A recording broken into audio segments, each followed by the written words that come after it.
Halo, halo, halo, sahabat Meta Health. Bagaimana kabarnya hari ini? Semoga selalu baik ya.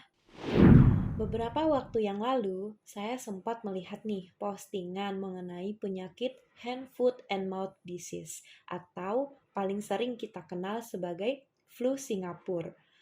Kalau kita lihat, gejalanya pasti heboh banget ya, dan panik banget pastinya. Nah, walaupun begitu, tahu nggak teman-teman, kalau penyakit ini sebenarnya self-limiting disease atau penyakit yang bisa sembuh dengan sendiri. Nah, tentunya disesuaikan ya dengan sistem imun masing-masing. Kalau berdasarkan teori sih 7-10 hari. Oke, kita bahas sedikit ya. Apa sih sebenarnya penyakit flu Singapura ini? Bagaimana gejalanya dan bagaimana penanganannya?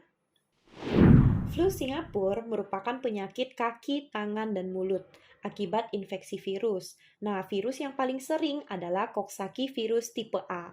Mengapa yang tipe A? Karena ada nih yang tipe B, di mana paling sering menyerang jantung, paru, dan hati. Cara penularan dari virus ini adalah fekal oral, yaitu dari kotoran atau feses lalu masuk ke mulut.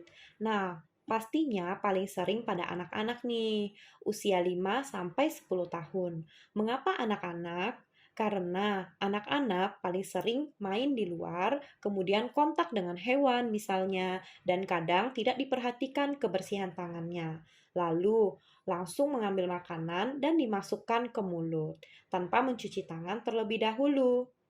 Nah, setelah terinfeksi, virus ini bisa sangat menular, yaitu melalui batuk, bersin, dan bersentuhan dengan mata, hidung, dan mulut.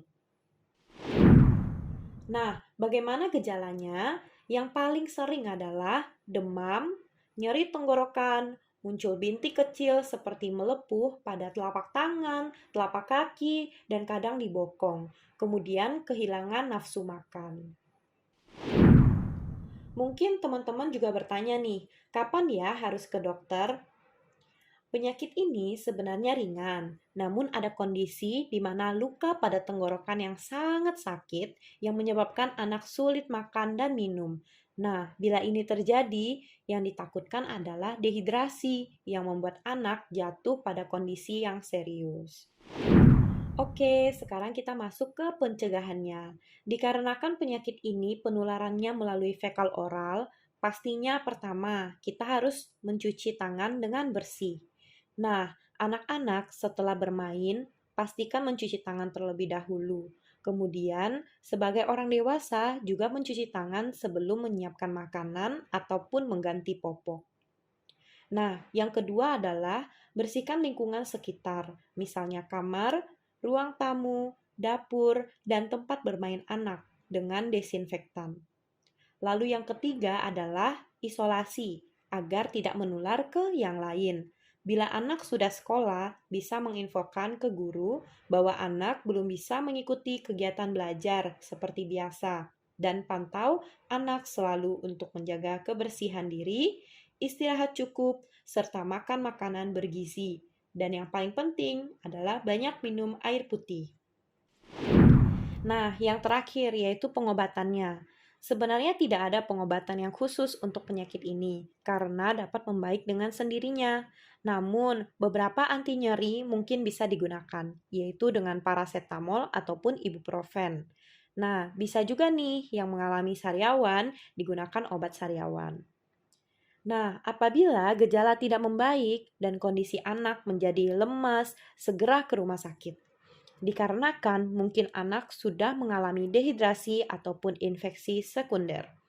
Nah, infeksi sekunder ini bisa saja terjadi akibat bakteri, jamur, parasit, ataupun virus lainnya. Oleh karena itu, yang paling ditekankan di sini adalah menjaga kebersihan. Oke, mungkin itu saja yang dapat Meta Health bagikan pada segmen kali ini. Sampai bertemu di Ngobrol Seru Dunia Kesehatan segmen berikutnya. Jangan lupa mendukung channel ini dengan klik like, share, dan subscribe. Semoga bermanfaat. Salam sehat, salam Meta.